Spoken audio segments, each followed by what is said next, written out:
Alrighty, so in this section we're setting up our player shields.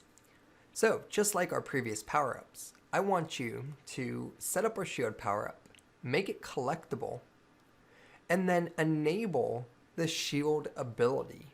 And what's going to happen with the shield is that basically we're going to be able to take one free hit from the enemy.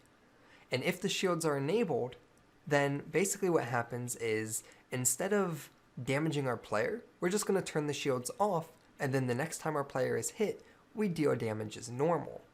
Now you should have all the knowledge you need and the skill set required to create everything from creating this and setting up the prefab, as well as enabling the shields. And then for the shields, you don't have to worry about a cooldown system for the shields or like a power down, because we're never going to take the shields away from the player. The only way the shields disappear is if you get hit by an enemy. But by all means, it's your game. Go ahead and do what you'd like. If you'd like it to remove the shields after 10 seconds, then let's do that.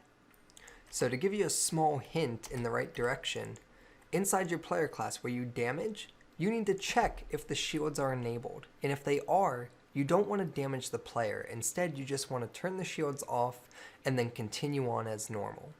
Okay? So I will see you guys in the challenge review.